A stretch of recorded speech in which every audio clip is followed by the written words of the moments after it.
जर तुम्हालाही असं वाटत असेल की मेकअप केल्यामुळे स्किन खराब होते, तर आजचा हा व्हिडिओ शेवटपर्यंत बघा. कारण आजच्या व्हिडिओमध्ये मी तुम्हाला सांगणार आहे की मेकअप केल्यामुळे स्किन खराब होते की चुकीच्या पद्धतीने मेकअप केल्यामुळे स्किन खराब होते.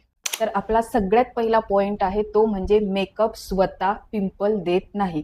तर आता सगळ्यात पहिले आपल्याला समजून घेणं गरजेचं आहे की पिंपल आपल्याला का येतात. भरपूरदा असं होते की आपलं जे लाईफस्टाईल आहे ते चुकीचं असतं. हार्मोन्स, अनहेल्दी डायट, स्ट्रेस आणि dirty pillow, lock of sleep आणि सगळ्यात महत्त्वाचं म्हणजे चुकीचं स्किन केअर, याच्यामुळं आपल्याला पिंपल येत असतात. त्याच्यामुळं पूर्णपणे मेकअप केल्यानेच आपल्याला पिंपल येतात असं बिलकुलही नाही आहे. सगळ्यात महत्त्वाचं म्हणजे आजकालचे जे प्रोडक्ट आहेत ते प्रोडक्ट नॉन कॉमेडोजेनिक असतात, म्हणजेच जे आपल्या स्किनवर ओपन पोर्स असतात ते लॉक झाले नाही पाहिजे अशा पद्धतीचेच आजकालचे सगळे प्रोडक्ट असतात. सगळे नाही म्हणू शकत आपण, पण शक्यतोवर जास्त प्रोडक्ट असे असतात. त्याच्यामुळं आपली स्किनवर जे प्रोडक्ट आपण यूज करतो आहे ते आपल्या स्किनच्या आतमध्ये जातच नाहीत, तर आपल्याला पिंपल येतील कसे. आता आपली सगळ्यात मोठी दुसरी गलती ते म्हणजे आपण मेकअप तर करतो, पण मेकअप न काढताच आपण झोपून जातो आणि त्याच्यामुळे सुद्धा आपल्याला पिंपल येऊ शकतात. जेवढं महत्त्वाचं आहे मेकअप करणं, त्याच्यापेक्षा डबल आणि काही पटीने जो आपण मेकअप केलेला आहे तो काढणं गरजेचा असतो. जर आपण तो मेकअप काढला नाही, रात्रभर आपल्या स्किनवर ठेवला, तर त्याच्यामुळे आपल्याला ॲक्ने होतात. हे तुम्ही लक्षात घ्या. जर तुम्ही मेकअप करून तसंच झोपत असाल रात्री, डबल क्लिन्झिंग न करता झोपत असाल, सगळ्यात महत्त्वाचं म्हणजे, तर तुम्हाला पिंपल येतील म्हणजे येतीलच. तर आता आपला आहे तिसरा पॉईंट, तो म्हणजे डर्टी ब्रशेस यूज करणे. तर होते असं की आपण मेकअप करतो आणि ते जे ब्रश आहेत ते ब्रश आपण तसेच ठेवून देतो. ब्रश हा मेकअप झाल्यानंतर जास्तीत जास्त एका दिवसात क्लीन झाला पाहिजे आणि तो जर क्लीन झाला नाही, खूप दिवसपर्यंत तसाच ठेवून दिला गेला, ब्रश झाला, त्याच्यानंतर ब्लेंडर झालं, ह्या गोष्टी वेळोवेळी क्लीन झाल्याच पाहिजे. जर त्या क्लीन झाल्या नाही तर 100% त्याने सुद्धा तुम्हाला ॲक्ने होणार आहे. कारण की जे ब्रशेस आहेत त्या ब्रशच्या आतमध्ये जे प्रोडक्ट राहतं ते काही दिवसानंतर त्याला बुरशी येते आणि त्याच्यामुळे सुद्धा आपल्याला स्किनवर इन्फेक्शन होऊ शकतं.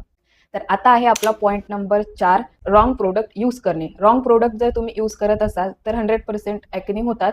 आता होते असं की आपण पहिले आपला स्किन टाईप जो आहे तो समजून घ्यायला पाहिजे आणि त्याच्यानंतरच मेकअप करायला पाहिजे. खूप जणांना माहितीच नसते की आपला स्किन टाईप कोणता आहे, ऑइली आहे की ड्राय आहे. जर समजा तुमचा ऑइली स्किन टोन असेल तर तुम्हाला ऑइल बेस स्किनसाठी जे काही प्रोडक्ट बनलेले असतात ते यूज करायला पाहिजे आणि जर तुमचा स्किन ड्राय असेल तर तुम्हाला ड्राय स्किनसाठी जे काही प्रोडक्ट असतात ते यूज करायला पाहिजे. जर ऑइली स्किनवर हेवी ऑइली फाउंडेशन जर तुम्ही यूज केलं तर आणखीन जास्त ऑइल येऊन तुम्हाला ॲक्ने येऊ शकतात. त्याच्यामुळं स्किनचा टाईप पहिले तुम्ही समजून घ्या आणि त्याच्यानंतरच जे फाउंडेशन तुम्हाला यूज करायचं आहे ते तुम्ही यूज करू शकता. आता आहे आपला पॉईंट नंबर 5, त्यामध्ये आहे स्किन प्रेप.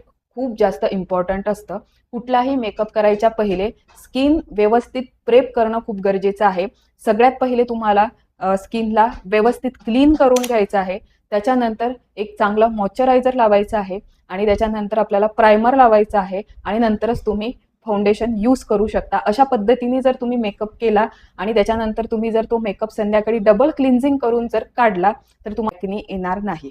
आता आहे आपला पॉईंट नंबर 6, त्यामध्ये येतं की रोज हेवी मेकअप टाळा. आता खूप जणांना अशी सवय असते, आता काही काही जण तर मेकअपच करत नाही आणि काही काही जणांना अशी सवय असते की ते खूप जास्त हेवी मेकअप करतात, हेवी कव्हरेजवाला मेकअप करतात.